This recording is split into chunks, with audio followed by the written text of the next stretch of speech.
Hello, world. Welcome back to Golf Subpar with Colt Knost and Drew Stoltz.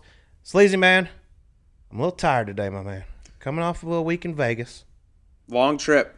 You look like death, and I mean that in the best way possible. Like a good death.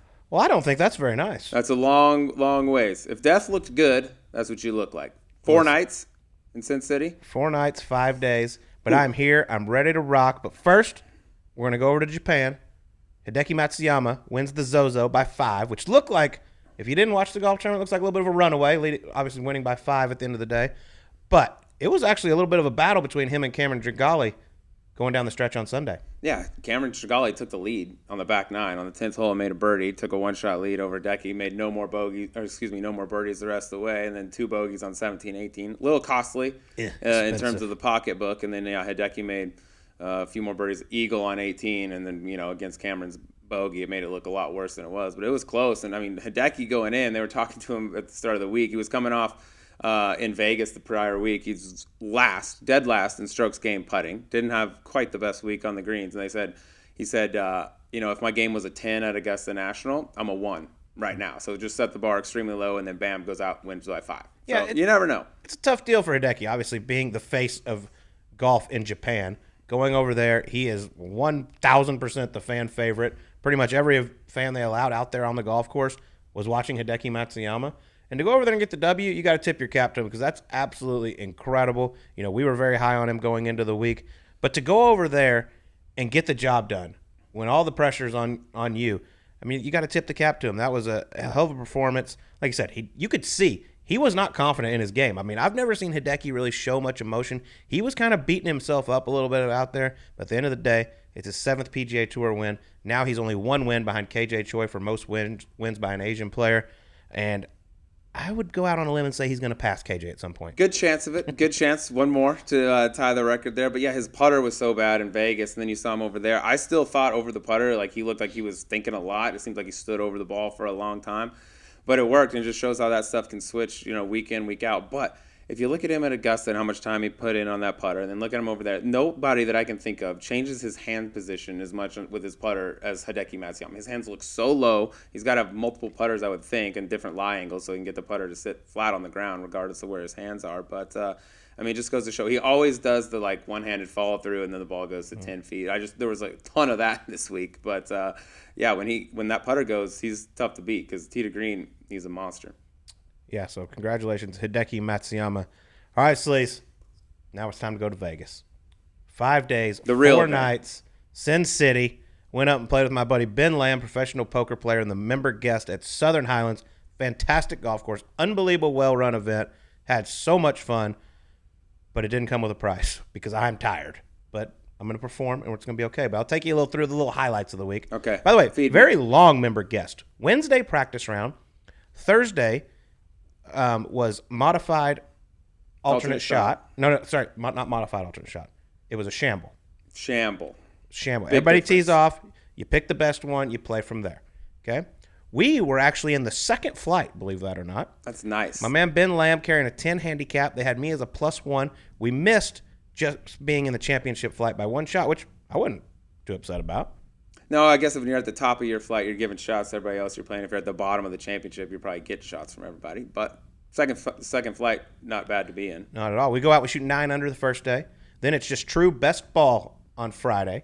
So everybody, you finish out, you take the best one of the 2, which most of the time was my score for a while, until I did do something I haven't done in a very long time, hit an absolute hosel rocket shank 8-iron off a tee on a par 3. Bad lie. Caught a bad lie off the tee. It happens. By the way, you're in good company. You know who else hoseled one over in Japan? I'll give you a hint. Best iron player on the planet. Colin Morikawa. Correct. So we get confused for each other a lot.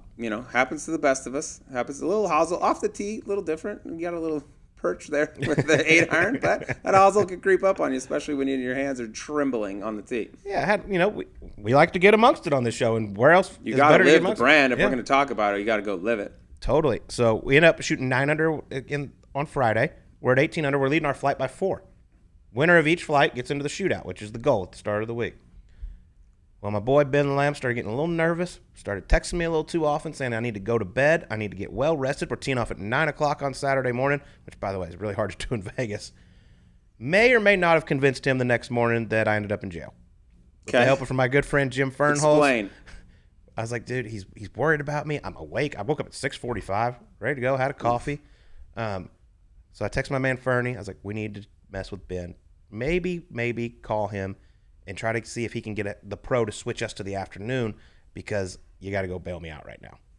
And so he calls me. He's like, Ben, listen, it's not a big deal. Like, he didn't really do anything wrong. He's got his public intoxication. Public urination. Look, they look he's like, over but that. I got to go bail Colt out right now.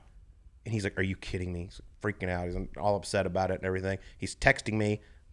I need you to call me. I'm worried about you. First off, Ben, I haven't been to jail, but I'm pretty sure they don't let you have your phone. Right. I would think. I don't know. I've never been to jail. Take the shoelaces out of your shoes. I'm pretty sure they're not giving you a phone. Yeah. So he starts calling and on text and worried. And finally, I stop. I don't answer at all. I just go to the golf course, and all of a sudden, in comes Ben. I'm like, hey, partner, how we doing? Hey, bud. Don't worry. I got friends. We just had to mess with Ben a little bit. He took it very, very serious all week. He wanted to win. It was a big deal to him. So we got a 4-shot league going in the last day. Modified alternate shot. We both tee off. We pick which one we want, and then it's alternate shot from there. A little bit of stress. A lot harder format. You're only getting to control half of them, and he's got to be involved a lot more.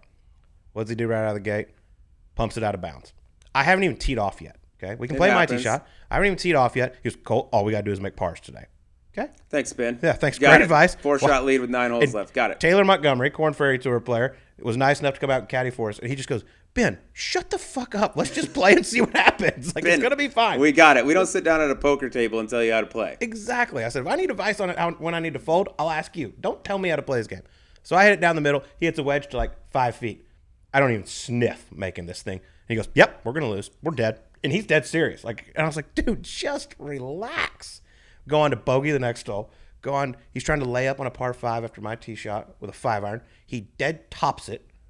It goes on the toppable club. Yeah, goes on the edge of the bunker. I can't even hit it. I got to pitch it out sideways. He hits the next one in the water. Luckily, net bogey, max score you can make, which we might still be on the 3rd hole if that wasn't the case. And he's all mad, all huffing and puffing. I was like, no, Ben, Taylor and I will take the blame.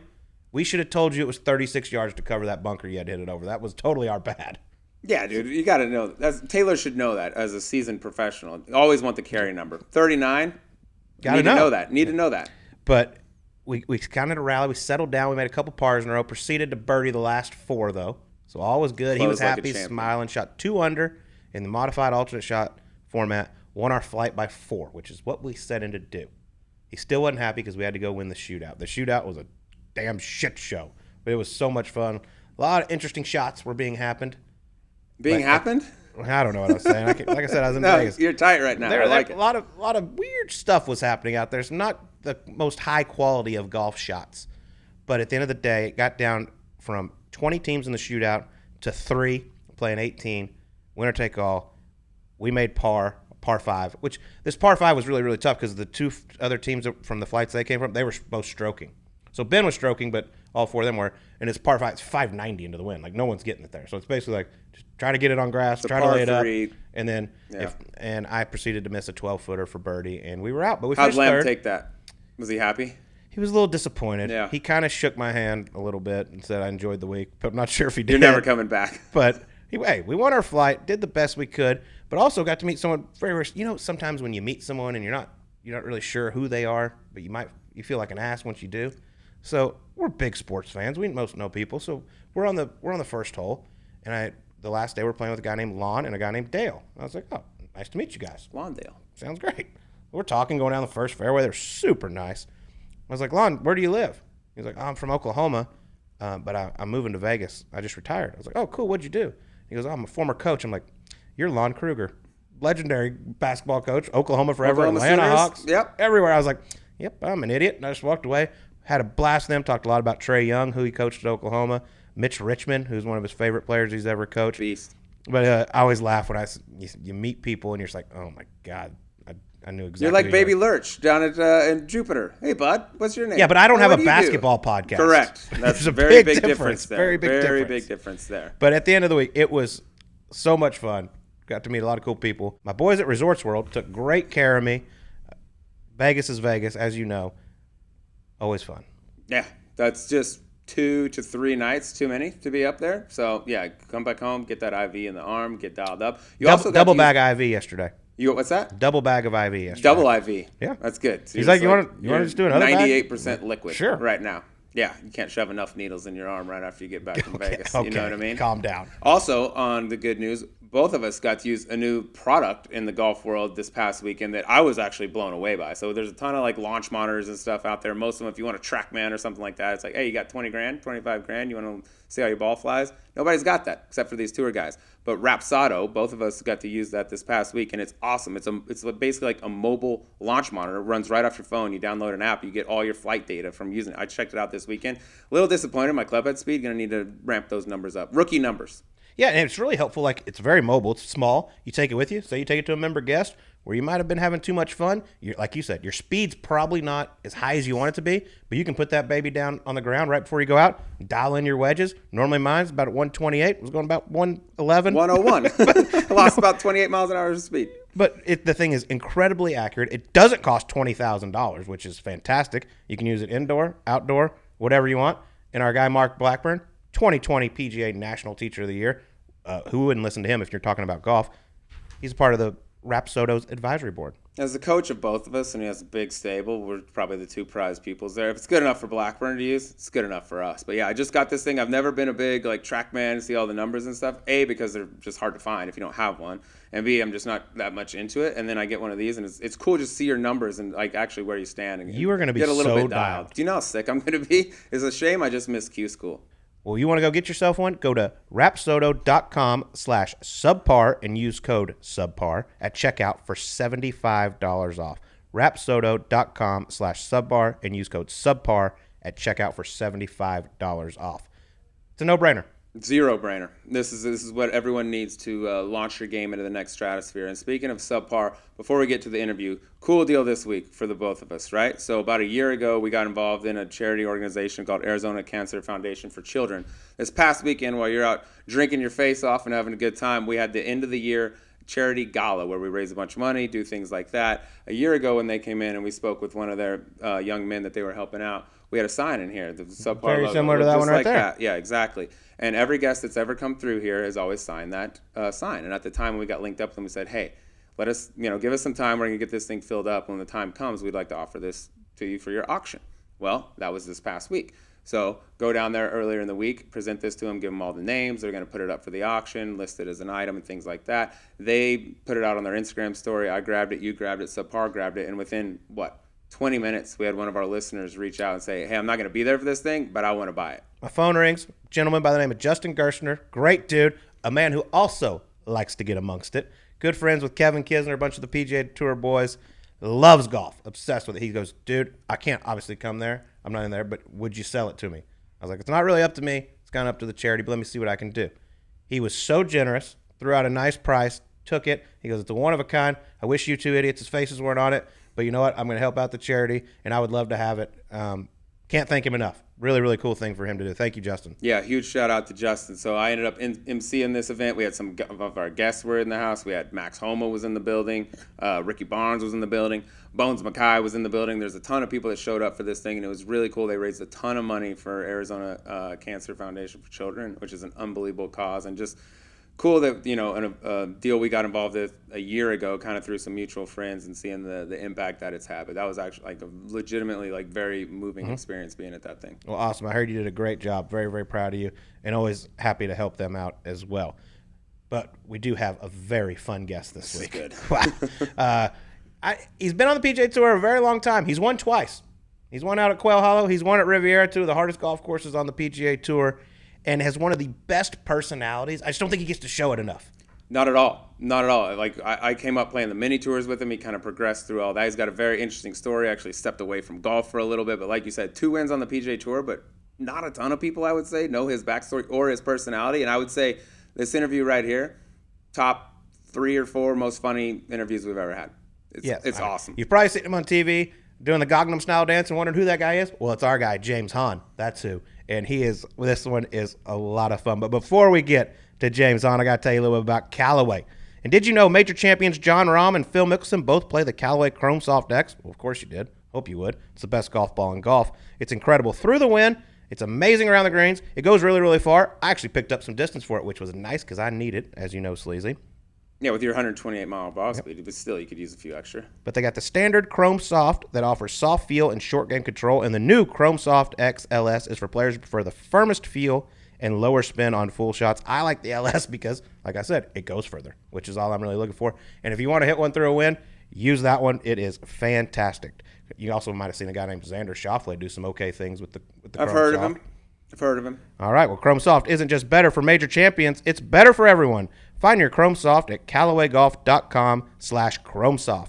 Here's James Hahn on Golf Subpar.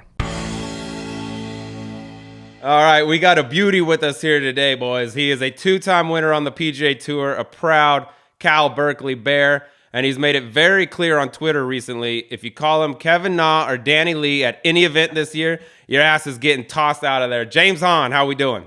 Doing great. Thanks for having me on the show, fellas. I Good tell you to what, have you. a lot of our loyal listeners have been waiting for this one, specifically one of your former teammates, Peter Tomasulo. I don't think I've ever had anybody more excited about an episode than Pete is for this one right here. So anything bad that happens, just know it came from Pete. Perfect. Yeah, he's got a lot of stories about me, so we'll see what he told you guys and how much of it's true. Well, let's start. Yeah, I had to cut him off after a couple calls. I was like, all right, dude, I think we got enough here. Jesus, bro. We're going back like 8 years old right now. Yeah, But I know, right? James, you used to be our neighbor here in Scottsdale, man, for a long time. Now you're coming to us from Frisco, Texas. Just made the move. Why the move, and how's it going? So originally it was all about this is gonna sound crazy, but time travel, right? So I basically saved 2 hours time zone, being able to travel 2 hours shorter flying from the East Coast, and so it was all about saving time, right? And I read somewhere that the wealthiest people, all they talk about what's most important to them is time. And so I don't know, I just figured that sounded pretty cool, so we decided to uproot my family and move all the way to Frisco.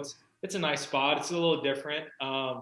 Haven't bought my first pair of cowboy boots yet. Went to my first rodeo a couple weeks ago though, so it's different, man. I don't know if I tell you what, I did not see one Asian guy at the rodeo, so I did feel a little out of place. I'll tell you that, right? But no, I mean it's just different. It's just a different experience, and we're looking forward to it. What did I tell you when you moved there? That you'll be coming back. I will be coming back. Yes, yeah. you will. And, Where are you playing and practicing? For 2 months.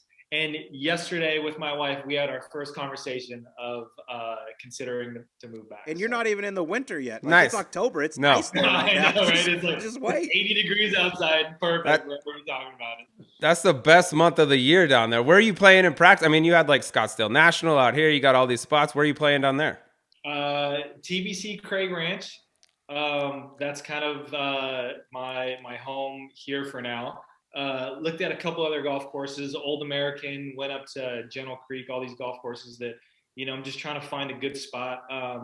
Originally came out here for the new PGA of America golf course, but they are waiting until next year to open up. So I'm kind of on a hiatus right now. Listen, it's a great You can go to spot. Merido, Yeah. get your ass kicked a little bit. Well, Merido's 45 minutes. Colt knows me well enough that I'm not willing to pay $100K to join any golf club, no matter what golf course it is or who's playing there. I don't care if it's Tom Brady and Tony Romo that want to play golf with me every Saturday. I'm not playing. I'm not paying. You could make it back though with Tony out there. Yeah. You might make that. I might recoup that 100 pretty quick. Maybe, yeah, for sure. But I'm not. Colt knows me better than that. I'm not paying him. That's true. But I will say this. The one thing is about Dallas, the one thing I do miss is traveling out of there. There's no better place in the world. You can get direct anywhere quickly. You can get home Sunday night from tournaments or Friday night, depending on how you play. But that's the one thing that is the best. But you cannot beat Scottsdale winters. You're crazy if you think you're going to leave this place all winter. Yeah, no, you're absolutely right. And that's one of the things that, with technology nowadays, I'm able to see what the weather is in Scottsdale comparative to Dallas. Humidity's crazy out here, right? It's windy here. You get all the weathers. It's been raining yesterday and today. We had our first tornado watch on Monday. There you go. It's a different experience out here. That's for sure. James, where you need to go is Pilot Point, Texas. Yes. They'll get you set up with some boots. Colt, tell them where to get some boots out in PP, Texas. Oh, well, you can go to Cavender's Boot City. There's all kinds of different places. You want some Lou Casey's. That's the nice stuff. I'm not a cowboy boot guy. I just know what it is. But Yeah. Pilot Point, home of Joe Exotic and Colt Knost. But don't worry about that second part. But you'll love you some Pilot Point. There's no golf courses in Pilot Point. Okay. There's some fine people though, very fine very people fine. from Pilot Point. But let's dive a little bit into James Hahn here, because this is going to be fun. I can't wait for this one, because I actually don't even know this. Like, when did you start playing golf? What was your interest growing up? Were you kind of like an all sports kid, or did you just focus on golf specifically? Wow. So I started golf when I was 4. My dad, he had owned a driving range, and so my brother and he would take us to the driving range, and we would basically spend all afternoon there. It was a family business, right? So we would just stay there all the way through 9:30, 10 o'clock, help pick up golf balls and just like chip and putt around the putting green, and just kind of live there for my whole youth, right? And so my brother and I, we were very competitive, man. We played every sport, basketball, we played football, baseball, like every sport, but just not competitively, because golf was like, as you know, in California, golf's a year-round sport, right? So played golf my whole life, kind of felt like I was missing out. So throughout college, I always felt like I wanted to do something else, until I realized I really wasn't as good as I thought as in other sports. And so I was like, you know what, golf's my only shot. Let's just see what happens. And just ride the wave. And it's taken me this far. A couple wins on the PGA Tour, and I'm living in a nice house in Frisco, out in the middle of nowhere. So it's taken me a lot of places. But definitely, growing up, you don't really know how good you have it until you walk away from it. Yeah, let's talk about Cal a little bit, because you go to a big time program. Cal, it's a great golf program. Obviously, you go there, but you only played for what, 2 years on the team there before you decided to take a little hiatus from the game. Was that because college is too much fun and I just want to focus on that for a little bit, or was it just like, yo, I'm sick of golf, I don't want to play golf anymore? Yeah, that's a big can of worms. So it was kind of all of the above. I didn't really love golf at the time. The coach made it very easy to step away from it. And then the friends that I made in college, Joe Brazell, for example, he was one of the guys that I was hanging out with a lot, and we would have a lot of fun off the golf course. And so it was just really easy for me to step away from the game for a little bit. And I think that's what I needed.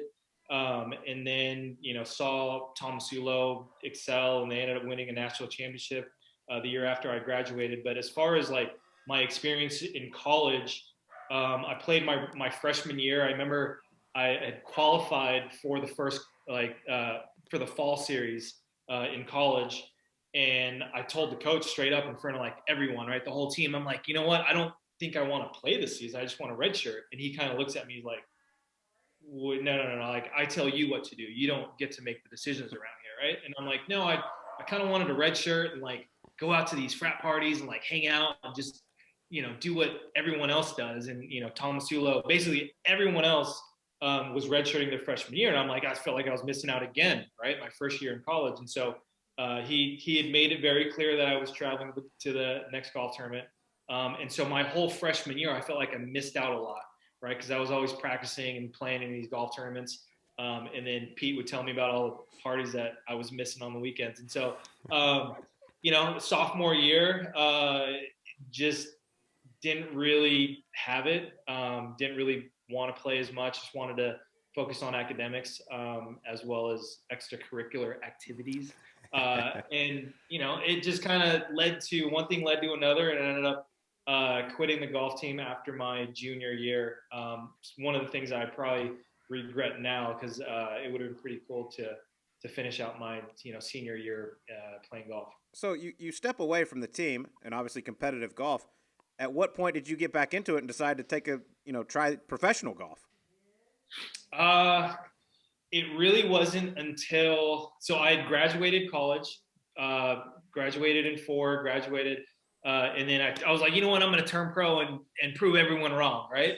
So I saved up my scholarship money. I had some money saved up, and I played in 3, I'm not sure if you remember this, the Spanos Tour events, right? They're like $1,900 mini tour event. You put up $1,900 and you play these golf tournaments and like winner take all kind of a thing, right? They pay out like the top 5 guys. Anyways, I played 3 of them, missed 3 cuts, went broke. I was like, spent $6,000 just right off the bat, and like 4 weeks.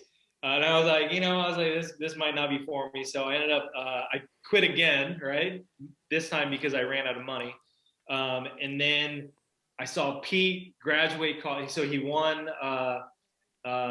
his senior year, won the NCAA championships with the team, made it on the nationwide tour, made it on the PGA Tour. He was just killing it, making a lot of money, having lots of fun, playing golf. And that's when I decided, I probably, if I wanted to do it for a living, that I had to take it as serious as he did, And so there's a lot of things that I learned from him as far as like, how to practice properly, how many hours I need to put into it. And so I had worked at an advertising agency. Sorry if I'm like all over the place. Feel free to ask questions. No, I just want to edit out this complimenting Pete part at the end of it. We're going to edit out every Tomasulo name drop. Yeah. So I had worked. I was like, I couldn't find a sponsor for like 2 years. I mean, no one wanted to sponsor me. And, I didn't warrant any sponsor money at all anyways. And so I had worked I worked for an advertising agency for a year, saved up about $30K doing that. Worked at Nordstrom selling women's shoes. That was pretty fun. And then I also worked at a golf course in Richmond and saved up some money there. So basically I saved up enough money where I could sponsor myself for, at least a season, and then played in Korea for a year, played in Canada for 2 years, played on the nationwide tour for 3, and then finally made it to the PGA Tour. If you had to go back right now and do one of those 3 jobs again, which one would you do? Oh. To be honest with you, selling women's shoes. Yes. So much fun, right? Because it's just the camaraderie, right? Like you see the same guys, and we always, talk about the customers or the girls that they, that we have to service and whatnot. And it's like, it was the first job that I had that I actually had to wear a suit to work, and anytime you wear a suit to work, you feel like special. You feel like you're respected, right? And so wearing a suit to work, clocking in and your punch card and all that, and getting a paycheck every 2 weeks, that was pretty cool. That was probably some of the funnest times that I've had. Not a bad place to meet some young lady folk as a young man either than the shoe section at Nordstrom's, I would think. Yeah, absolutely. No, Wasn't there like a big swimmer, like a big tall dude at Cal that got you into the shoe? He's like, yo, you should come work at he was working at Nordstrom's and did well, and he was the guy that recruited you. Like, yo, you need to come sell shoes. Yeah, so he recruited me just kind of in between like the winter break, and so that turned into working there again a year later, and then I hooked up my buddy Joe. I think I worked there first or he worked. Anyways, we ended up working together, and he actually still works for Nordstrom, which is pretty cool. And he's made it all the way to the top, and I'm still doing my thing. Yeah, you're doing all right. Yeah, you're now. struggling. You're struggling. Yeah. Well, before we get to the PGA Tour, I got to ask one thing about the Korn Ferry Tour, which is now known as the Korn Ferry Tour, because you do have one win out there, and it's a very interesting story. And I still don't believe it because I've never heard it from you, but you actually based your decision on the 72nd hole because you had a flight to catch in Raleigh. Yes, true story. Take us through this, because first off, I don't know if you know this, the money you're going to win is going to make way more than a plane ticket, and you can change the $150 change fee isn't really that big a deal. Right. So I'd finished my round. I played well. It was Raleigh. It was Rex Hospital Open, and I forgot who. I think it's Scott Perrell was actually the other guy that was like tied for the lead, right? And so I had played well, and I felt like the last few closing holes is just like a birdie fest. You can either birdie 16, 17, or 18. So anyways, we were tied for the lead, and I was like really confident that he was going to birdie one of the last 3 to win. And so I'd put my clubs in the trunk. I'd taken my shoes off, untucked my shirt, and I'm in my car, and I turned my engine on. And I'm not sure if you remember Rico. There's a guy named Rico that used to, be the officiator. He like stopped me. He's like, whoa. He's like, where are you going? I was like, I got to go catch a plane. I got to catch from Atlanta, go straight to San Francisco for my Monday qualifier for the U.S. Open. He's like, no. He's like, you might be in a playoff. You have a chance. I was like, no, he's going to birdie one of these holes. So I remember he's sitting next to me, and he has the walkie-talkie on. He's giving me a play-by-play of like every shot that Scott's hitting. And it was like 10-footer for birdie, misses the green, gets it up and down. Okay, 18, 10-footer for birdie. And I'm parked up there, and he misses the putt. And he's like, bro, I got to take you to the 18 tee box. So anyways, we do 18. And the whole time I'm looking at my clock, I'm looking at my phone. I'm like, man, I got to catch a flight. I got to catch a flight. I got to catch a flight. So I figured out like about if I didn't leave there at about 6:15, then I would for sure miss my flight. Right. And so we play the first playoff hole, right? We both par. We get to the second playoff hole and it's right around 5:30-ish, right? And I'm in the middle of fairway. And we're debating on whether or not I should go for it or to lay up, right? And Scott had hit first, and he had laid up, right? And so so I'm looking at my caddy, and I'm like, well, what do we do? He's kind of I think he was a local kid at the time, and so I asked him, I was like, hey, what time is it? He goes, I don't know. I was like, no, I got a flight to catch, right? Like, so what time is it? He looks at his watch. He's like, okay, it's 6:30. Or 5:30, right? And I'm like. I was like, well, about 6. I was like, this is the last hole. I was like, it needs to end on this hole. We can't go another hole. I'm going to miss my flight. So I pull out my hybrid. I'm like, okay, I'm just going to go for it, right? And there's a creek in the front of the green. I said, if I hit in the water, then most likely I'm going to bogey the hole and lose the golf tournament, and I can catch my flight. But if I hit it on the green, there's probably, I'm going to put some heat on Scott, and most likely he's not going to make birdie, and I'm going to win. So I was like, regardless, it needs to finish on this hole. So I pull out hybrid, and it was, like a downhill slope. And I basically hit it as hard as I could. It was like 240 front edge. Hit it as hard as I could. And this thing is like 40 yards right. I hit it so bad that I missed the water completely, and I pin high right in this flower bed. And from 240, you can see my ball perched up on this flower bed, like perfect lie. And so the pin's in the middle of the, like front middle of the green, and I have like all this green to work with. So Scott goes up there, he hits a shot, 20 feet past. I go up there and I chip it to about a foot, make the putt, win the golf tournament. And I'm telling the guys, they're like, dude, I got to get out of here. I got to let's hurry up and do the, trophy presentation anyway. So we do it within like 15 minutes. I catch a flight. Make it with my clubs all the way to San Francisco, and then play the Monday qualifier off of like 2.5 hours of rest, play 36 holes with my brother caddying for me, and I ended up winning the Monday qualifier for the U.S. Open. So kind of a crazy 48 hours. Either get a tour card or make your flight. Yeah, that's a tough decision. Yeah, I can see why you do that. I got one more pre-PGA Tour question, James, because I met you for the first time up in Canada, I think in 2008 was when I was first playing up there. You were up there at the time. I didn't know it, but you were pretty damn close to running out of money and calling it quits in Edmonton of that year. Can you talk about just how close you were to like that maybe potentially being your last pro golf tournament? Right. So I'm in Edmonton. Didn't really have a good, season up until then.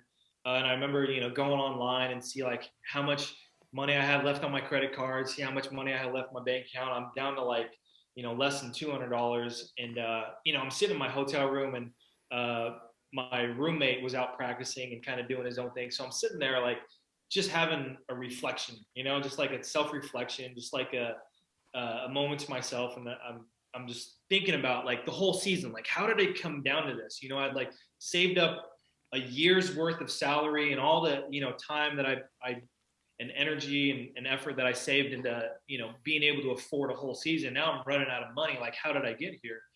And I basically just kind of told myself, like, I basically was goofing off the whole time, like miss cuts, go out party on the weekend. I wasn't practicing right. And I was just kind of doing what everyone else was doing. Right. And most of the guys that I was playing with have been veterans on the Canadian tour. And if there's anything that we can all agree on is you don't want to be a veteran on the Canadian tour, right? So there's no money out there. I mean, you don't want to be on that tour for a really long period of time. And so I just told myself, I was like, this is might be my last tournament. This might be my last season. And no regrets, just go out and just kill it and just work harder than everybody else, put more hours in, be the first one to show up, just your typical things, right? First one to show up, last one to leave. Don't go out on the weekends and all that, and just kind of, do things the right way. And so that week I ended up finishing 8th, made about $3,000, enough for the next golf tournament and the next golf tournament, the next golf tournament. So eventually kept my card that year. And then you fast forward almost 365 days. I'm at that same golf tournament, and it was like staying at the same house, right, that I'd stayed in the previous year. And it was like, and I'm in the same room, and I'm like, oh my God, like, did I keep the promise that I had made to myself 365 days ago in this same room? Like, am I that person? Did I, keep my own promise? And honestly, I felt like I did. Like like it was something that I thought about every single day, and it pushed me almost to the breaking point of like, I don't know if I could do this, but I just kept making the sacrifices to be able to afford a season on the Canadian Tour. And then, so that next year in Edmonton, ended up winning the golf tournament, and that boosted me, enough confidence and enough funds to go to Q school and then get my nationwide tour card that year. Yeah, but Yeah, then you it's a almost cool bought a story. bar that night. Yeah. There's a lot of those stories. There it right? is. Like, that goes there. I mean, I'm not sure how, Do you have any ownership of that place at this point, or no? That ship sailed. Can we say stories like? Can we talk about stories like that? Like, That's I'm what not we're here like for. in trouble, No. right? Like, This is what we do No. on this show. We talk This about is the what fun stories. the people. This is such a good let's We story, don't give dude. a shit. We don't give a Let's shit do about your this. thought Okay. process over a All right, 20 let's footer. get real. Let's get real. This thing is so good. Yes, go. I had just won the golf tournament, right, in Edmonton, and we get to Saskatoon. It's in the middle of nowhere in Canada. Yes. Right? So we get there, and I'm with like 4 of my good friends on the Canadian Tour, and I'm like, guys. I was like, look, I had a really good tournament last week. I won. Let's just celebrate. Dinner's on me. I'm picking up the tab, right? And so the waiter comes by, right? And he's like, hey, hello, how are you guys doing? You guys look like golfers, you're here for the golf tournament, whatever. So I'm like, you know what? Let me get a bottle of tequila, right? And he goes, okay. So I'm like, I'm not sure how much a bottle costs, right? I didn't even ask. Probably like a couple $100. And he says something like, well, he brings no, this is what happened. He brings out a bottle of tequila. Then the next round, he brings another bottle, and he says, fellas, looks like you're having a good time. Thank you for coming to my restaurant. This one's on me. Right. And I get all, I'm a little slurry at this time, and I'm like, no, don't worry about it. I can afford a bottle of tequila, man. I'm so rich I could buy this whole bar, right? Like I could buy this whole restaurant. And he goes, and he was caddying for Andres Gonzalez at the time. And he goes, actually, sir, I know exactly who you are. I know what tour you play on. And yes, you cannot buy this bar. Please take this bottle of tequila, right? Because, anyone that knows the Canadian Tour knows that, my $19,000 Canadian really turned out to be that much. That is incredible. It's like half my winning check, right? So, I love I'll it buy so this much. whole bar, bro. You don't even know. Actually, I do. You can't buy shit. actually, no, you can't. You should take this free bottle. Yeah. Oh, it's so good. Well, tell us. Obviously, that was an awesome celebration with your buddies, but you went twice on the PGA Tour. The first one being out in Charlotte at you won first at Riviera. What was a celebration like after winning a PGA Tour event and over $1 million? That was amazing, right? Like that's such an amazing feeling to finally have accomplished it.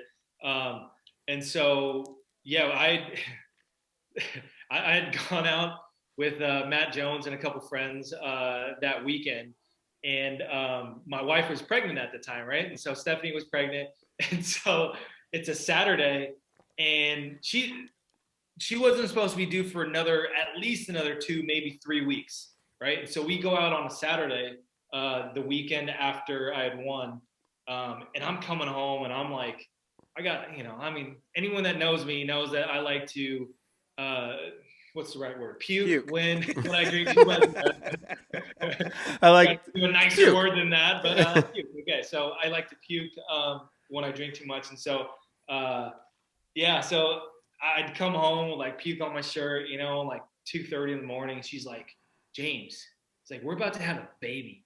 He's like, you're a grown man and you're still going out and puking on yourself. Like, you need to grow up. Like, she's pissed at this point, right? And so I'm like, it's 2, 3 in the morning. I was like, just go to bed. Like, we'll talk about it in the morning. So she wakes me. So I'm hugging the toilet. She wakes me up at like 4:30 in the morning. She's like, hey, I think my water just broke. You need to get ready. Like, prep yourself. We're about to have a baby. I'm like, no. Just go back to bed. Just go back to bed. It's probably a false alarm. False alarm. So she goes back to bed, wakes up, 30 minutes later, she's like, no, I need to go to the hospital right now. And I get up and I'm like, yo, I'm good. I was like, no, I'm not good. So I go back, start hugging. So I was like, call me if this is a real thing, because I heard there's a lot of like, false alarms, right? I don't know, right? So this could be one of those false alarms. Just call me when you're at the hospital. Let me know what they say, right? So I'm hugging the toilet. She calls me at about 8 o'clock. She's like, yeah, this is the real thing. You need to come. And so a couple hours later, my daughter was born. Our daughter was born. And that's how the celebration went. Wow. Unbelievable. I can't. I had pissed her off. Apparently, I had pissed her off so much that she went into labor. That's her story. That's what happened. Dude, what a woman though for you to just be like, no, just you go ahead and just call me if it's actually real. Like, you gotta be the only dude in history to. You have to have won $1 million plus in the last 2 weeks to get away with some shit like that. Right. For sure. The story, that story is incredible. I'm proud of, it happened. Yeah, it happened. It's a great story. One your daughter will love to hear, I'm sure, one day. But you've got to share the story about the check, because for everybody out there that doesn't understand, like, I would say 99% of PGA Tour players have direct deposit set up. So, you finish 10th, you win $100,000, gets put in your bank account the next Tuesday. You win $1.2 million, I believe, and you don't have direct deposit set up. Correct? Correct. So take us through this moment, okay? Because now you're just waiting on a physical check for over $1 million. Briefcase of cash. Exactly. So, back in college, it's called, like, I think it's called The Secret, right? And so it's a book called The Secret. For me, one of the things that I got from it was to visualize a check, $1 million check coming to my house, right? And that's all I wanted in life was $1 million check, not a direct deposit, not an IOU, not nothing. I just want like the actual physical check. And so my whole career up until then was like, I just want checks, which kind of caused a little bit of problems. So anyways, so I'd win the Northern Trust, got the physical check for 1.2, took a picture with it. I'm like, yeah, here it is. Yeah. Had it on my coffee table for like 2 or 3 days. I'm like, yeah, I got $1 million.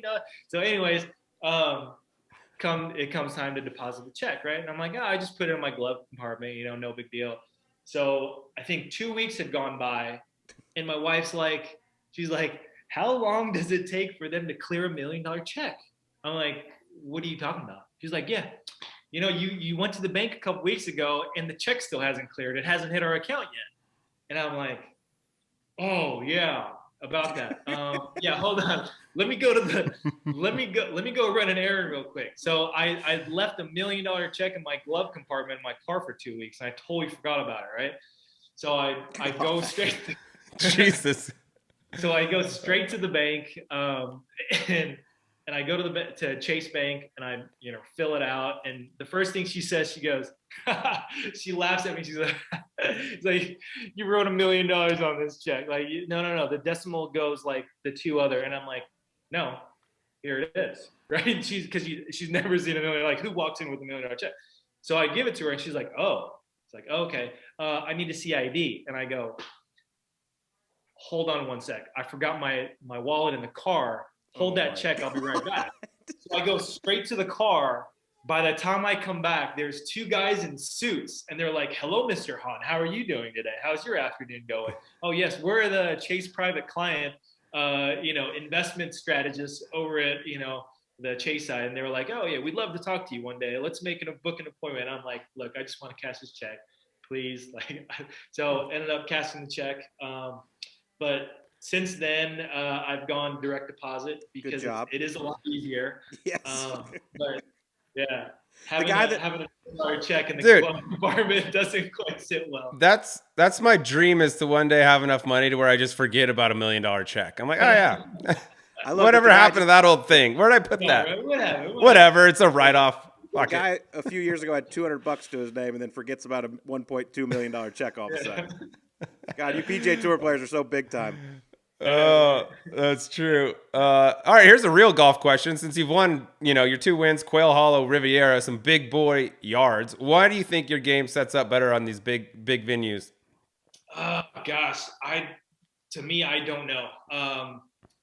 I feel like I love the challenge. I feel like making par to me on a hard golf course is more rewarding than making birdies, right? And so I love the tough golf courses. Love like, Torrey Pines, Quail Hollow, Rib. I feel like can be a birdie fest sometimes. And the year that I won it, it was just because of the weather. But for me, I love the matchups, right? Like anytime I'm playing against a big name guy, I feel like I take it a little personal, right? So the day that the Sunday that I had played and won the Northern Trust, I was playing against Dustin Johnson. And then the Sunday that I played and won at Quail Hollow, I was playing against Justin Rose. And so for me, I was like, let's be honest, right? Like I would love to play in like a Ryder Cup. I'd love to play in one of those team events. But if I never do, I always felt like those were my opportunities. Like, all right, here we go. Me against Dustin head to head. Me against Justin Rose, like pretending like it's a Ryder Cup match and just going head to head. So for me, it's like I didn't even look at the scoreboard all day at Quail Hollow. I was just going like, all right, I'm 1 up on you, Justin. I'm 2 up on you. Okay, we're back to 1. We're all square now. And I'm like going head to head with them. So on 18, right, I have a 2-stroke lead on Justin Rose, right? I was like, this is great, man. I can still, as long as he doesn't birdie this hole, I can bogey this hole and still beat him by 1, right? So I hit the middle of the fairway. Then I hit it on the green. He hits it to like 30 feet. He goes first and misses the putt. And I'm like, sweet. I was like, I got this in the bag, right? Like I'm going to beat Justin Rose on a Sunday. So I go up there and I like lag up my first putt, right? I really wasn't trying to make it. I lag it to like 4 feet, hit a terrible putt. And then the second putt, I misread it, but I'm getting up there to like tap it in. But I mark it because I'm like, hey, this is to beat Justin Rose by 1, right? So he pars, I have a bogey putt, and I peek up at the scoreboard, and right there it says James Hahn leader by 1, and I'm like, that was to win the golf tournament. I had no idea.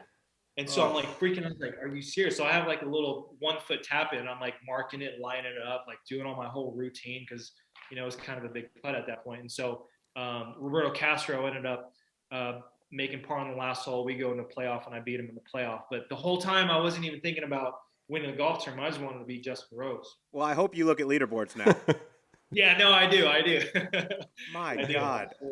That's Jeez, that would have been a tough one to swallow. Yeah. But, here's the thing. Ricky Fowler had, I think, a 4, maybe a 5-stroke lead going into Sunday. So everyone thought that Ricky was going to win it that week. And so everyone's like, oh, Ricky, all he has to do is shoot like 1 or 2 under. And I think he ended up shooting like 3, 4 over or something like that. So it was kind of a fluke. Like I think I came back from like maybe 6 or 7 strokes. And so, nobody really thought that I was going to win a golf tournament. And so I just wanted to beat Justin Rose. Well, you did and if you can't beat the person in your group, you're probably not going to win the golf tournament, right? You should write That's that laser, in your book. laser focused. There's no way anyone behind you could ever make any birdies and catch up. Just beat this one dude. Exactly. By the way, that win at Quail Hollow was coming off 8 straight missed cuts, I believe, as well. Right. It just shows you like how fine the line is for PGA Tour players. Like you can be so shitty for a long time, but all of a sudden one little thing clicks and you win a golf tournament. No offense, just Absolutely. extremely shitty for 8 weeks. Hey, I missed 10 in a row once. It's no big deal. And I didn't win the next. That day. ain't shit. Yeah, I miss all of them. Was there anything weird that happened that week, like leading in, that you found or discovered, or was it just like one of those inexplicable golf things where it's just like, bam, something happens, and all of a sudden you're good again? Yeah. So my caddy, his name was Mark Urbanik, who now caddies for Tony Finau. But we had missed 8 straight, and I was like. So I was like, hey, we need to have a huddle. We need to have a team dinner, me and him, one-on-one, talk about it, right? So I show up to team dinner. I'm like, okay, so I'm going to hire Butch Harmon. I'm going to hire this guy. I'm going to do get on this workout routine. I'm going to do this. Like, I'm going to hire a mental coach and all this. And he's like, bro, I was like, you're freaking out. He's like, you don't need to do any of that. And so we basically sat and talked, and I'm like trying to reinvent the wheel. He had basically said, okay, look, if you didn't have that one mud ball, on hole 3, you probably would make par. You end up making the cut. And he's going through every single golf tournament about how one step here, one step, one bounce here, one mud ball here, one lip in versus a lip out, one up and down, one plug lie away from making like 7 out of 8 cuts. And so it was really close to being a good season. but I was just on the bad side of it, the bad draws and all that stuff. And so we get to Quail, and I'm like, so really, I'm just a foot off, right? Like, 1 foot here, 1 foot there. And I remember like one of the holes, like starting off maybe early on Friday, and we're playing. I'm having a good round going, right? And I'm like, hey, Mark, hold on. Like I stop and I move him over 1 foot. And he goes, what was that all about? And I was like, hey, that's our 1 foot. I think we're on the good side now, right? And so just these little like superstitious things that we were doing of like trying to convince ourselves, hey, look, we're on the right track now. Don't change anything, and just hope that we get lucky, and we ended up getting lucky that week. Unbelievable. Yeah. It's a hell of a story. 1 foot. Yeah, not many people miss 8 cuts in a row and then win. That's just such a cool story. One thing we got to ask you about, because I feel like the world got to know James Hahn. I believe it was the 2013 Waste Management Phoenix Open. They're at 16. The place is rocking. And you busting out the Gangnam Style dance. And I heard from a good friend of yours that you were actually going to do it the day before, but you might have made a double. It didn't really feel like it was appropriate to dance. It's hard to do it. Hard to do it after a dub. Yeah. No, Because, it's but a lot of people talk about doing something crazy when they get there, but then they panic and they don't do it. But you actually did it. Yeah, I mean, it's one of those. I mean, I was a rookie, right? My first year, and it was like Super Bowl Sunday. The place is going crazy. Like, as you know, like there's a million people out there, right? And I'm like, hell, I mean, this might be. So I deal with like low self-esteem at times, and so I tell myself, like, hey, this might be the only chance that I get. If I lose my card my rookie year and I'm done, like this is the one moment that I have to like do whatever I want to do, right? The stage is mine. And so going into it, I mean, West Coast swing early in the season, I'm like, this is my only chance to do this. Like, I'm going to do it, right? And so every day I'm trying to make birdie, get a little too aggressive, make bogey, right? And so it came down to the last day on Sunday, and it was crazy. So many people were there. And I told my caddy, I said, I'm not going to do it if it's a 1 foot putt or like a 3 foot putt. It's got to be like a long putt, right? Like 10 to 15 feet. And so I purposely hit it. Like, I didn't go flag hunting. I purposely hit like 15, 20 feet left of the flag. I'm like, okay, this is my chance, right? And so, I gave it a good run and it ended up going in. And I'm like, the adrenaline is insane, right? Like, I forgot how old I was at the time, probably early 30s. And I'm like, as soon as I saw the ball go in, right, I started walking off to the side of the green, and I got my putter up, and I'm like, half of my brain's like, don't do it. Just go pick up your ball, right? Just don't do anything. And then my other half is like, do it, man. Just go for it, right? And so I ended up just like going for it. You killed it. The shit went everywhere. It's like it was top 10, Sports Center, all that. How do you top that now, though? You got to have you got anything planned for this year if you end up hooping it? It's hard. I mean, the thing is, you got to do the gritty or something. They show it every year, and so everyone thinks that I did it last year because everyone that I meet, they're like, "Oh yeah, you're the guy that did the Gangnam Style last year," and I'm like, "No, that was like 9 years ago." But it's I don't know if I can top it. I don't know if I want to top it. Just kind of leave it where it is. You're known for moments. Yeah, one of the best moments at 16. That's a big moment that you're known for. Another thing you're known for, at least among some of your friends, I would say, was being I would call you thrifty, right? You're looking for a bargain. You're looking for a good deal. You're a big Craigslist for cars and hotels. You've won twice on tour now. You've been out there for a long time. Are you still heavy in the Craigslist game? Always wheeling and dealing? Yes, I love to hear that. Colt knows me, man. I love a deal. I don't know what it is. I feel like I'm winning. It's not even about the money. It's like I feel like I'm winning. Yeah. It is. It's a challenge. I love that. Yeah. Okay, let me ask you this. over under $100,000 you've spent on Craigslist. Oh, over easily. Not even close. I'm probably, honestly, I'm probably closer to 2. I'd say that would be a closer over. That's hard to do on Craigslist. Wow. What's the last thing you either bought or sold on Craigslist? The house. 200,000 is a lot on Craigslist. I mean, I don't really know Craigslist, but that seems like a shitload. I bought a car. There you go.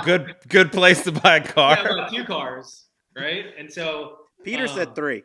How'd it work out? How'd those work out? Recently, I bought 2 cars. I probably bought a total of 5 or 6 cars on Craigslist because I just love to negotiate, man. Like the guy's asking for, let's say 30, you try to haggle him down to 27, I mean, you just do, I just feel like I'm winning. Right? You can do that at a dealership though, and know that the car is actually going to work when you get it, and you're not buying it from a serial killer. Right. So for all the viewers that are here that are listening from Arizona, if you buy a car from a private party, you don't have to pay sales tax. Done. Wow. There you go. You buy a $30,000 or $40,000 car off of Craigslist, you don't pay sales tax. If you go to a dealership, you'll pay sales tax. So you're already saving like $3,000 or $4,000. But anyways, the last one I bought a car, and I won't go through the whole story because I'm maybe still under investigation. But I had bought a car in LA and then drove it to my house in Arizona. And we kept it for like 2 or 3 days. I'm like, nah, I don't quite like it. And I ended up selling it, made a little bit of money on that one, bought another car in LA after the Napa golf tournament. So the Safeway Open, and then ended up taking that straight to the dealership, traded it in for more money, and then ended up getting our car. But there's some little fine tuning there. I got people that are, checking in. That's all you can speak on under advice of counsel.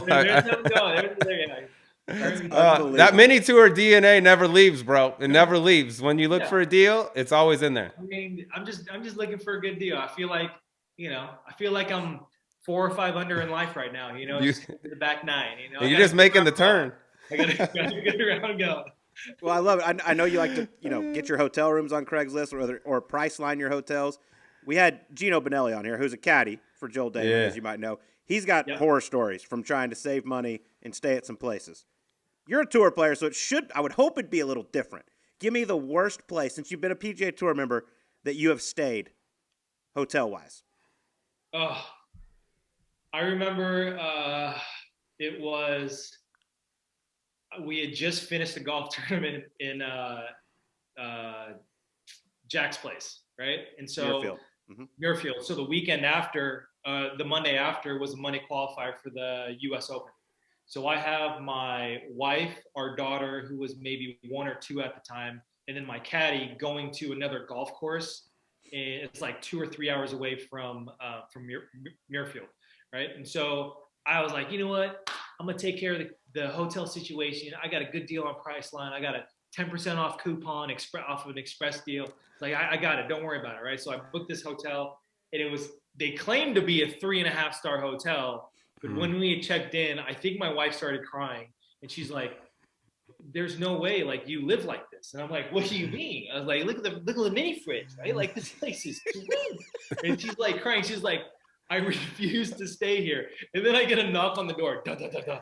And it's Brett Waldman was caddying for me for the money, and he goes, "Are you serious, bro?" I was like, "What's wrong?" He goes, "This is the worst hotel I've ever stayed at." I'm like, "Dude, it's a 3.5-star hotel. They got a swimming pool out in the back if you want to go swim." And he's like, "Dude, this place is ghetto. Like this is like the dirtiest, grimiest hotel a caddy's ever stayed in." And I'm like, "No, you guys stay in like pretty bad places." He's like, "No, this is he like refused to stay there."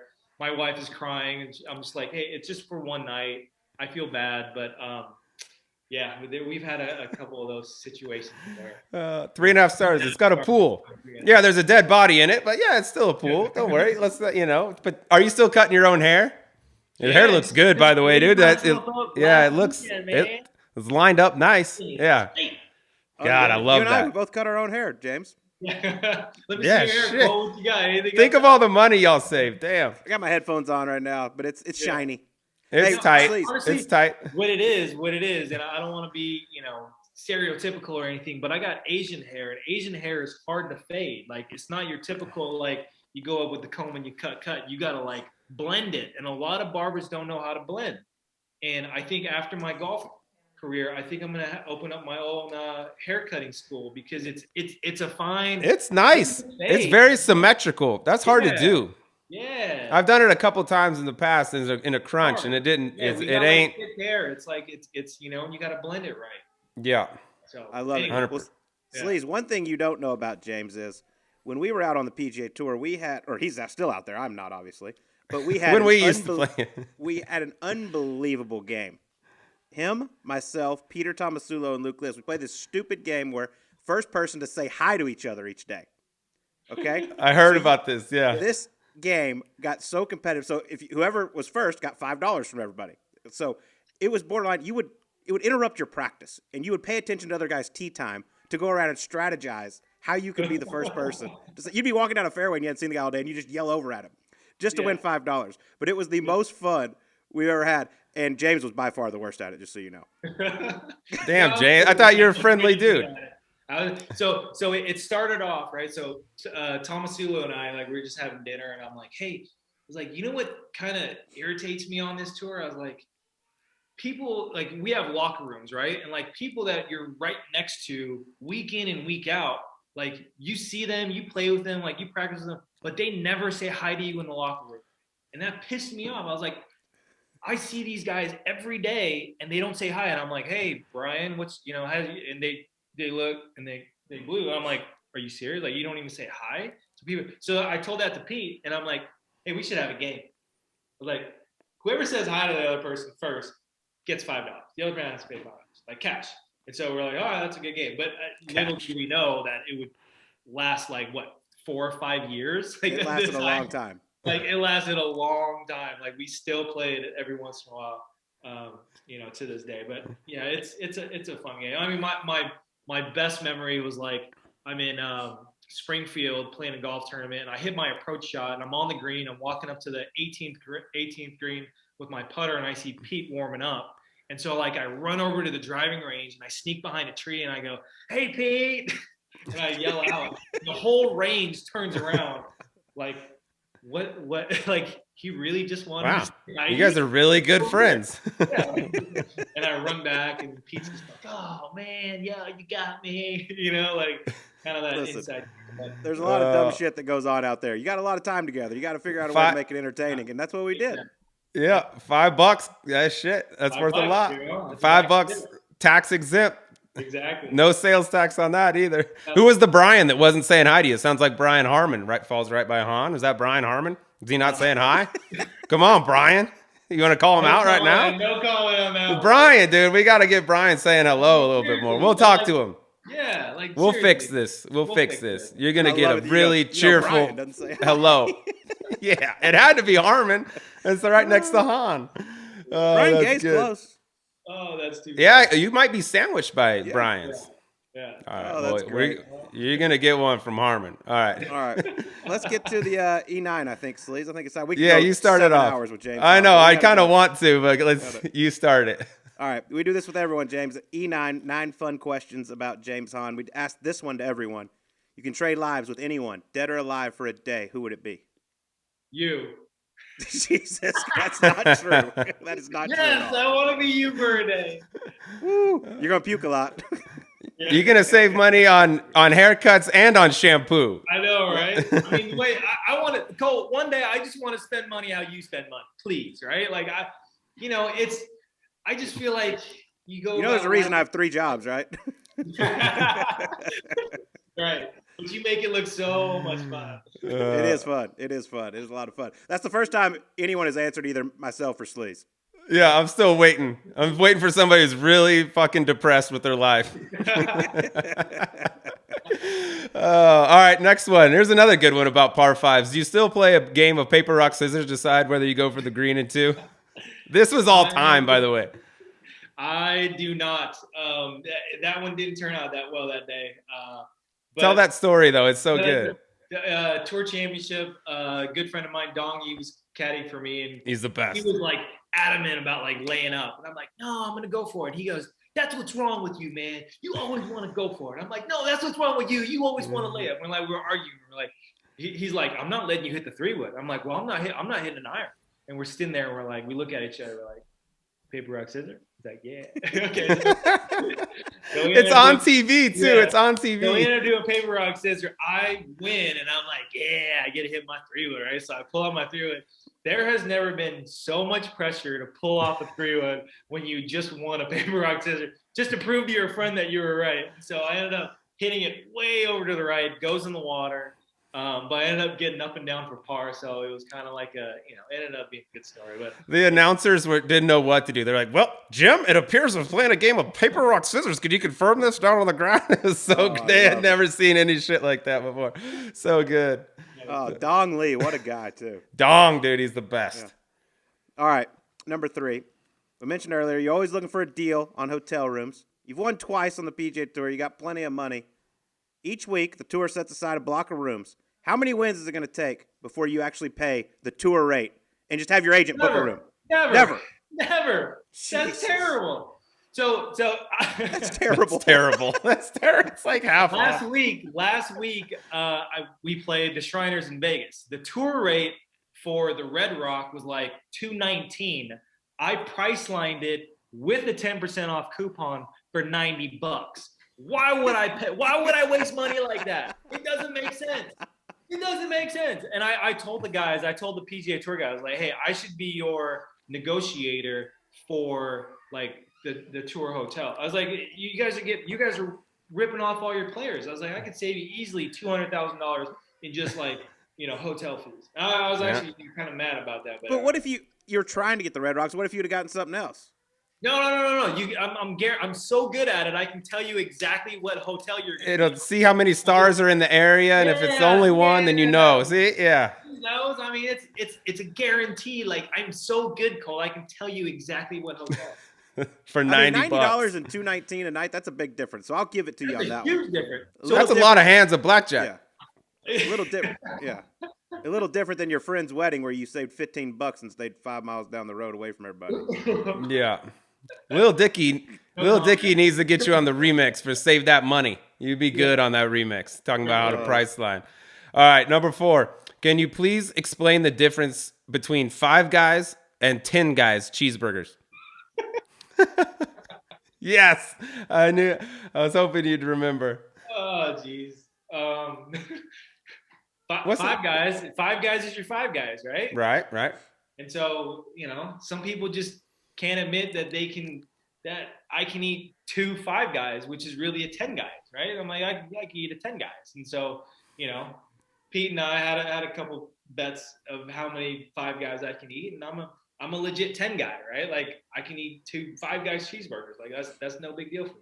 And scoring average the next day is like sub 65. Yes, yeah. Oh, you remember? So Omaha, that's what it was. And after the Wednesday night, we had 2 5 Guys, and I shoot like 66. So Pete waits for me out of the range. He's like, hey, we got to go to 5 Guys. Like, yeah, we're going. So we got to have another 10 guys. We have another 10 guys. I shoot another like 66.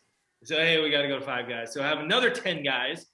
And on Saturday, I'm like, bro, I'm about to have a heart attack. I can't do this. I can't do 2 5 Guys with the fries and the drink. I was like, no, I'd stop. 10 guys. I think I can handle 10 guys. Cholesterol starts going up, right? After you got all those. You got to stick with it when it works. All right, next one. We mentioned your love for Craigslist earlier. Give us your favorite all-time deal James Hahn has made on Craigslist. Where you're like, man, I got his ass. Oh, geez. All right, so my most recent one was I had talked down a guy. I had bought a car, a Yukon, I think it was a 2019 Yukon, and I talked him down to $30,000. It had like 21,000 miles on it. And so I go in there, I meet up with the guy in LA, right? And so I check out his car, and as soon as I open the car, it's like cigarette smell, like marijuana smell in the back. Like, it's just like he left a little bit of stuff on the side, stuff. So anyways, I'm like, God, I was like, this thing's disgusting, right? So I tell my wife, I was like, hey, can you come here and like, let me know if you could handle the smell. And she opens the door. She usually opens the door. She's like, nope. Smells like cigarettes. Can't even be in. And I'm like, but it's such a good deal. I mean, these cars go for like $45,000.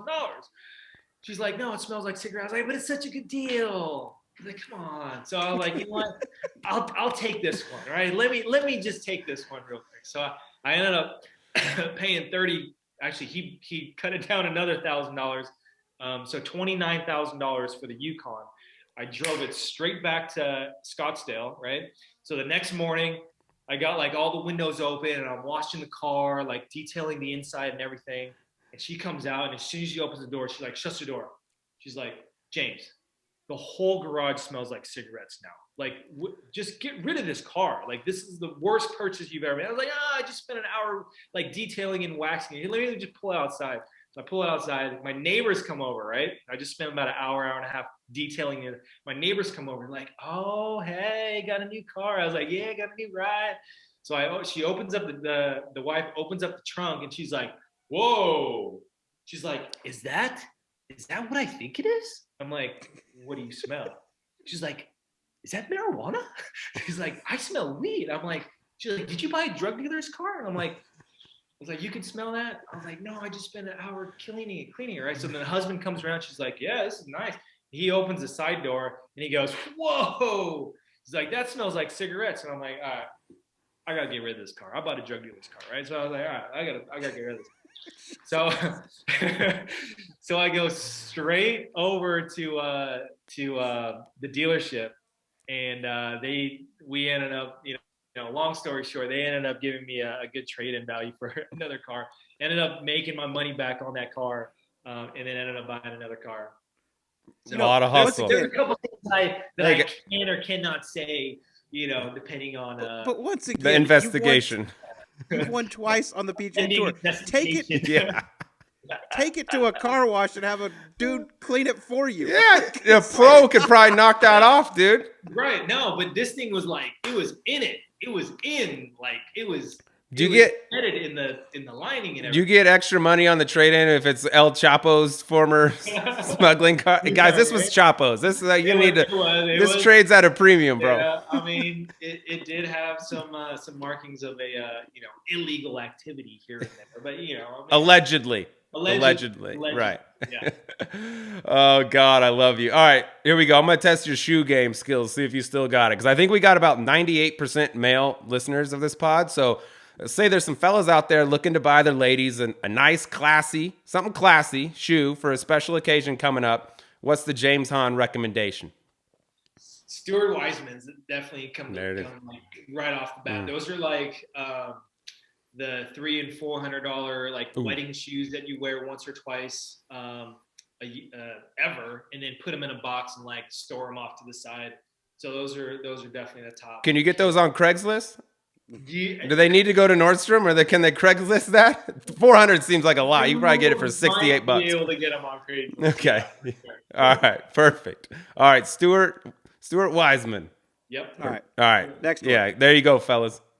Well, James Hahn, we've learned you went to Cal, you won at Riviera, you won at Quail Hollow, a lot like another guy on the PGA Tour.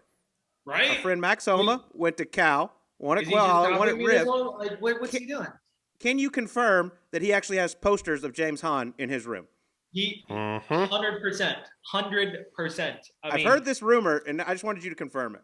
He has my James Hahn rookie card like in his under his pillow that he looks at every night. I mean, the only thing different now is that he has his third PGA Tour win. Congrats to Max, but I mean, can you be any more of a copycat? Like, seriously, it's unbelievable.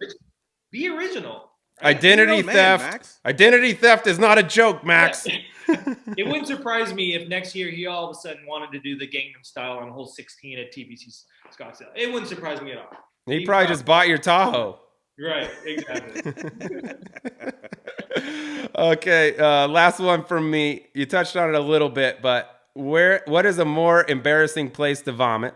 The hospital room at the delivery of your first child, or Telegraph Road outside of Blondie's? Yeah. How do you get these stories? Don't worry about anything, James. We know you better than you know yourself. I mean, I was young.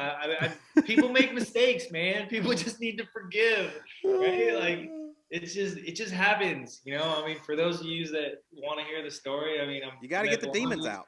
Yeah, dude. You'll feel better if you get it off your chest.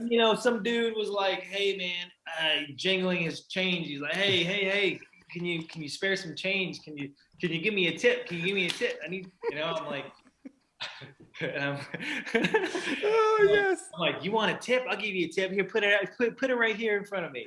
He puts it out, all in his cup, right? Oh, And the dude had change. I mean, hey, I was young, right? So he had change in his cup, and he's like, oh, that's. But the crazy thing is that he never moved his cup. He was like trying to catch the puke, right? And so he's in there, and he's like, oh man, that's crazy. This dude, and he's like fishing for change down the bottom. But apparently, that's what happened. I was gone at the. I really don't know what really happened. Because I wasn't there. Oh, this is so good. It puked in the change cup. Oh, that guy! You need to teach that guy about the secret. I guarantee that's not what he was visualizing. Exactly, he's not visualizing about that. You gotta, yeah. You can't envision puke in your cup, bro. Right, You're doing it wrong. Oh, that is. All right, last one. You ready? You guys are this is it. canceled off of these stories, man. No, dude, you're perfect. You're gaining so many fans. Oh, dude, people are gonna love this. They're gonna love you.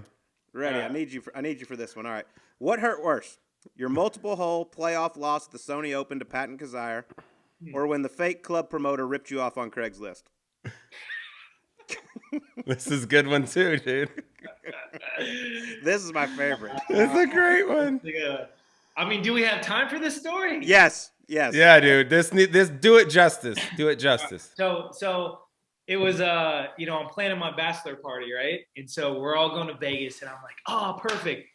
I'm gonna get the hookup on the hotel. So I go on Craigslist and I see this promoter, and he's like half off rooms in Vegas, any weekend. And I'm like, oh, perfect. So I email this guy, and we end up getting the Palazzo. This is when it just opened up, the Palazzo for 50% off, right? And I'm like, perfect. So I wire this guy money. He's like, hey, this is, he ends up sending me a picture of his driver's license, right? And so he's like, yeah, this is me, I'm legit just in case. So I wire him money. And then I show up to my bachelor party, and I'm with Joe Bizzo, and we're sitting at the Palazzo in the lobby having a couple beers. And I'm texting this guy, and this guy's not texting me back, right? And I'm like, hey, bro, like, where do you want to meet? When do you want to meet? Nothing. So it's like 8 o'clock, then it's 9, 10, 11. At about 11:30, Joe looks at me and he goes, I think you just got scammed. And I'm like, no, not on my bachelor party. He's like, no way, there's no way. And he's like, yeah, I think you got scammed. So we end up walking down to the Venetian. We got two or three rooms at the Venetian, ended up having a good time. And so I'm like, man, I just got scammed. I think it was like $600 that I got scammed. And so I'm sitting at home. And then the following weekend, I'm doing a photo shoot for Travis Matthew, right? And so I'm talking to Travis Brasher. I'm like, hey, where are we doing it at? And he sends me the address. And I was like, you know what? I was like, I think the guy sent me his driver's license, right? That also said like some city down in Southern California, which I'm going to be flying to, right? And so I Googled his house, and it's like 20 minutes away from the photo shoot. And I'm like, so I call up Brasher, and I'm like, hey, Brasher. I was like, hey, I'm going to be a little late. I need to go handle some business real quick. I'm going to go to this guy's house, knock on his door, and ask for my money back, right? So I'm going to be a little late. So I fly, I get a rental car, and I fly, and I'm in front of this dude's house, right? And I call a buddy of mine, and I say, hey, look, tell him the whole story. This is what's going down. If I don't call you back in 15 minutes, it probably means that I got shot or this guy stabbed me or I'm being kidnapped. So just call the cops, right? So I'm like, I don't know what's going to happen, right? I'm just going to knock on this dude's door and ask for my money back, right? And so I go across the street, and the guy's washing his car, and I tell him the same thing. I was like, hey, this dude across the street scammed me for $600. I'm here to get my money. In case he shoots me, can you please call the cops? And the guy, yeah. No, I think they're good people, right? And so I knock on the door, right? And I hear a dog barking. So I get a little scared. Sounded like a small dog. Never ended up seeing the dog, but I got a little scared. I'm like, all right. So no one's home. So I go back in my car, and I'm like, shit. I was like, I don't know what to do, man. Should I stay here? Should I not stay here? And so I go back to the email, and I'm seeing the dude's profile on his driver's license, right? And his name was Brian Lee, right? And anybody who's Korean knows that Lee's a Korean or a Chinese name, right? But he looked Korean, right? And it was like Brian Lee. He was like 5'6", 135 pounds, right? And I'm like, dude, I could totally take this dude, right? I'm like, I'm way bigger than this guy, right?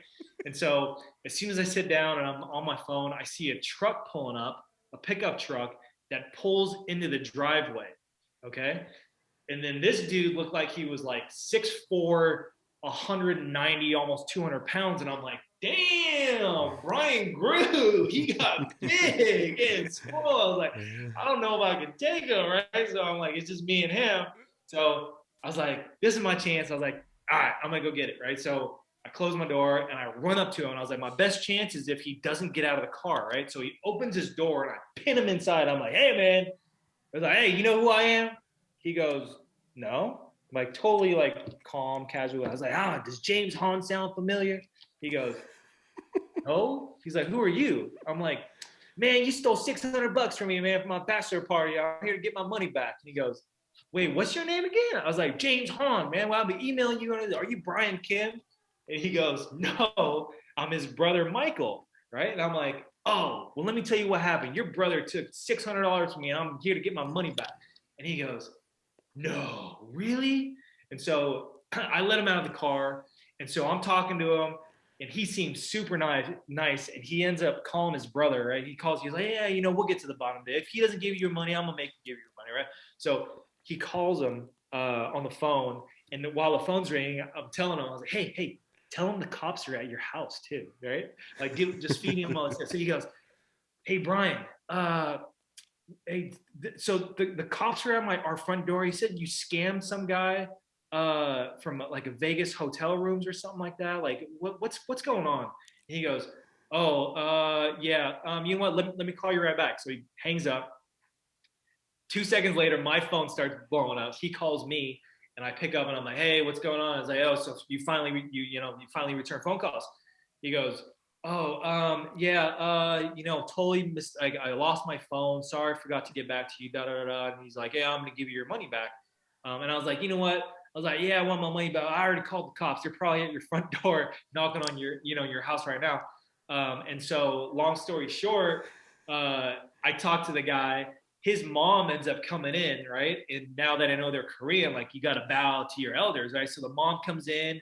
And then she like waves at me. She's like, "Oh, hi, like, oh, you're Brian's, Michael's friend." And I'm like saying hi to her and everything. And then the brother was like, "Hey, that's messed up." Yeah. Oh no. So I'm telling the guys like, "Hey, I'm Korean too." I was like, "We don't do that to each other, right? Like, you don't scam the Korean people, right? Like, it's in the blood. Like, it's in the Korean law." Right? Like, you can't do that. Right? And so he was like, yeah, you're right. He's like, you know what? If he doesn't give you your money back, just come back to the house. I'll give you $600. So I was like, all right. So then I ended up insane. Going to the photo shoot. Next morning, check my account, had my $600 back wired to my account. Bam! Don't mess with James Hahn. Winning. And if you are gonna mess with him, I'm gonna come to your house. Don't send a picture of your driver's license to him. That should be like scamming 101. Don't send your actual driver's license out. But yeah, exactly. That's such a good story. Oh my God, I love it. James, you are the best. We could do this for 4 hours and just go through all these stories. But dude, thank you so much for sitting down with us. We had a blast with you. All right, well, that was James Hahn on Golf Subpar Slays. That was up there with Mike Commodore for most I've ever laughed on an episode. Yeah, we had a lot of dirt, I would call it, on James Hahn. We know where to go with that one, but some of these stories, dude, the Craigslist stuff, it's like I said, once you got the mini tour DNA in you and you're trying to stretch $1, it's hard to get out of that. And he's won twice now on the PGA Tour, made a bunch of money, and yet still doing it. He'll never forget his days. The shoe salesman at Nordstrom's, which, by the way, he got in that gig because, like, I guess this big, tall swimmer at Cal went in there and started selling shoes and was just, I guess he was doing fairly well for himself in multiple ways, and said, "Hey, dude, you got to come down here and do this." And sure enough, there he goes. Hung up the clubs for a while and went to sell shoes. His story is unbelievable. It's just such a cool ride that he's been on. I mean, from playing well on the Canadian Tour to thinking he can buy a bar that night when they're out celebrating. Which I don't know if you know this, but $19,000 doesn't buy too many bars. Yeah, especially when it's getting double taxed. They're going to tax you Canada, tax you. The guy's like, no, you can't actually buy this bar. I know exactly where you play, know exactly what you made, but I am going to bring you a free bottle of tequila. Maybe just say yes and say thank you. Yeah, but he is a stripe show out there. He swings it beautifully. Like I said, he's one of the best guys you can get paired with when you're out there. Like first off, who does the Gangnam Style dance on the 16th green at Phoenix Open? I mean, that takes some balls to do that. Big balls. There's a lot of guys that talk a bunch of shit about what they're gonna do if they do something on that hole and they end up not doing it. It's a little different when you get in that arena. But he called it, and then he had a long enough putt, that it warranted doing it. If he hit it to 3 feet and do it, probably doesn't register quite as much. He intentionally played away from the hole to have a long enough putt. I was to like, do if the you're gonna dance. intentionally play away from the hole, wouldn't you just intentionally play at the hole and then The you rest can of hit the it right time? at it? Yeah, that seems like it would make sense. But also, like, a cool note that I don't think we got into a whole lot on this one. He taught himself to play golf just by YouTubing golf swings that he liked. It was Anthony Kim and Adam Scott. Those are the two guys that he loved. And he basically just watched YouTube videos of those guys over and over and try to emulate that. And his golf swing, I mean, dude, it's Purina. You don't win at Quail and Riv. Yeah, there might be a reason for that, though. It's because what we learned through that episode is he doesn't really like to spend money, so maybe he just didn't want to pay a swing coach. Teachers are full of shit. I'm going to learn everything I know from Adam Scott right here. But I've watched a shitload of YouTube videos. I've watched Ben Hogan more than anybody. I didn't never swing anything like him, so he's just a little quicker picking it up. It's because you can't wear one of those hats. That's true.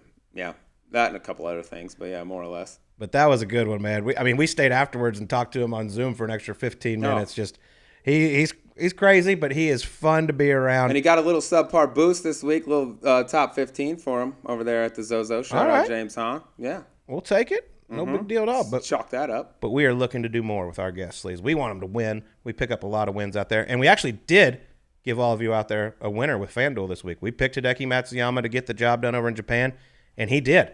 So Free chicken. That's it. Free chicken. 12-1, I believe. Yeah, That's a and nice he little said his payout. game was at a 1 going into the week. I said, no. Well, the golf season is back in full swing, and there's no better way to get in on the action than on FanDuel Sportsbook. Each week, we love looking through all the different markets and finding fun and unique bets like finishing position, matchups, round leaders, and grouped winners. And don't worry, if you missed out on getting your bets in before the tournament starts, they have live betting options all throughout the weekend, so you can always make every moment more. Sleaze, I know that's one of your favorites. You like that live action. Love that live action. And also, I love my new favorite thing, same game parlay. You want to hear a little something? Hit my first one ever this weekend. Did you? Whatever. Not a big deal. Yes, in the What NFL. game? Tell me. NFL. Rams, Lions. Had a little three-way. It involved Cooper Kupp, obviously. Clipped that easy, and both the quarterbacks. And so, a little chicken for the sleeves on the same game parlay. I love those things. But you can also do player props, futures, whatever bet you're looking for. Live betting, like you said, super easy to live in if you see something you like. And then the odds boost and specials, too. Always getting something where you can get a little boost from the boys over at FanDuel. And when you hit a same-game parlay like you did, you get paid within 2 hours. It's incredible. I'm addicted to these same game parlays because you don't have to wait like all day. You normally bet a parlay. It's like, all right, I got the morning game, afternoon, evening. You need to know where you stand. It's the same game. Bam. Quick. I love it. I love it. I love it. Well, right now, FanDuel is letting you place your first bet risk-free up to $1,000. Just place a bet on any game or golfer, and FanDuel will refund you up to $1,000 back if you don't win your first bet. Seriously, there's no strings attached. Just place any bet you want. If you win, you keep the cash. If you lose, you'll get your entire bet up to $1,000 back in side credit. All right. Another week. That week's over. We picked you a winner, but we got to forget it and move on Back to to the back next one. ain't cheating. The Butterfield Bermuda Championship. I feel like if you're ever going to win a tour event, that's what it'd be called. I think I'm about 10th on the alternate list right now. They're going off Jicky Jack career earnings, and I'm right there. I just need a few more guys to slide out. Not the strongest field on the PGA Tour. A lot of COVID restrictions and stuff going on over at Bermuda. So this is a tough one, but I think we've done our research. I think we can figure this one out, Sleazy. It's wide open. It's wide open. All right. From what this is the third year of the tournament. We've had Brian Gay as a winner, Brendan Todd as a winner. Wyndham Clark lost in a playoff last year to Correct. Brian Gay. I would've All brought him three home, by the way. extreme. Yes, you would have. You would 100% brought him home. But all three extremely good putters. Short golf course. I believe it's under 7,000 yards. All wind dependent. Yes, blows. Supposed to blow pretty good this week, too. Well, in my opinion, one of the favorites, arguably, he's about as good in the wind as anybody, and he's looking for a win. Patrick Reed, Yeah. going off at 18-1. Surprised to see him as the third betting favorite, honestly, when you look at that field. Yeah, Matt Fitzpatrick's leading the way over Yes. there. He's the favorite. Yeah, he fits the mold pretty well, too. I mean, that just shows you. I mean, the field. Like, look, first off, someone's going to win. Someone's going to get a lot of money. Someone's career is going to get better. But if you look, Matt Fitzpatrick's your tournament favorite. Christian Bezuidenhout's number 2, and Patrick Reed's the third betting favorite. Yeah, it was a little bit surprising me. And I'm also a little bit surprised being that, like, the Masters is on the line. All this stuff. I mean, you're getting everything you get for winning a regular event. I'm surprised that didn't entice maybe a few more guys to go over there, but the COVID stuff's a little bit weird. But I mentioned Patrick Reed, third betting favorite. You know who's the third betting favorite last week? Hidek? Boom. Okay. A little trend. Are you trend better now? Trending. All right, love that. I'm going to throw you out my guy that I think I'm going to go with this week. A little man by the name of Mito Pereira, a guy that got 3 wins on the Korn Ferry Tour last year, come up to the PGA Tour in 3 events this year. He's made 3 cuts. He had a top 5 in Napa. Looking back at his 12 rounds, though, so far this season, 0 over par thus far for Mito. So I think this is a good play. Flushes it, hits it out of the middle of the golf club, playing in the wind like that. That's something that you need to do. But I think this is a good opportunity. Man that knows how to win a golf tournament. Birdie's good, bogey's bad. Correct. Write that down. I like that. All right, give you a couple more picks down the line where you can try to make some value money here. Guy finished tied for 4th last year in Bermuda. He sets crazy records on the putting green. I think he led 2 years in a row at strokes gained putting on the PGA Tour. He's going off at 41-1. And I mentioned the 2 guys that have won this can roll the rock. Denny McCarthy, who I think wouldn't one bit surprise me. This is the type of place he could win at. You go a little further down the list, this is total disrespect, and I'm not sure if something's going on or if he's hurt. I don't understand it, but he's played this tournament twice. He's finished tied for 3rd, and he won last year. Brian Gay's 80-1. Yeah, and he's pissed off because he just got kicked off the one flight that flies into Bermuda. He's going to have a little chip on his shoulder. You hear about that? There's a little flight going down there. They're overweight on the plane. So, like, hey, they come back. We're going to need somebody to get off. And somehow they decided it should be Brian Gay, who probably weighs 149 pounds. Like, that's you. You're the reason we're overweight. Go ahead and back up. Oh, by the way, you're defending champ? Yeah, tough break. All right, I'll go a little bit further down the board here, Colt, and I'm going to go with another guy that I love his wind game. We've played a lot of golf with him around here before he moved back home, but Scott Stallings is going off at 41-1, can really flight the golf ball, and he just has a knack for, like, popping up and winning, just out of nowhere, more or less. So he's had one good finish this year thus far, but I'm going to go with Scott Stallings out there at 41-1. I think he's a guy that he can win golf tournaments. There's not a ton of guys in the field that are used to closing out golf tournaments. He's done it multiple times. I think he's worth taking a little piece of at 41-1. All right, well, time to make some more money with FanDuel and Subpar. And if you've never tried FanDuel Sportsbook, what are you waiting for? Go to FanDuel.com/subpar or download the FanDuel Sportsbook app to get started. Be sure to sign up with promo code SUBPAR so they know that we sent you. Must be 21 years old or present in Arizona, Connecticut, or New Jersey. First online real money wager only. Refund issued as non-withdrawable site credit, expires in 14 days. Restrictions apply. See terms at sportsbook.fanduel.com. Gambling problem? Call 1-800-NEXT-STEP or text NEXT-STEP to 53342, 888-789-7777, or visit ccpg.org/chat or 1-800-GAMBLER. All right, Sleaze, we're starting to get amongst it in more states. That's exciting. Yes, as they continue to stack up, we'll continue to let you know. But the ball is rolling. Welcome, everyone. Every state needs to have it. It's a no-brainer. It's going to happen regardless, so just might as well embrace it, get you some tax money, and let your fellas, fire a few wagers. All right, go download that FanDuel Sports app and keep listening to Golf Subpar. We'll talk to you next week. Everyone have a great week.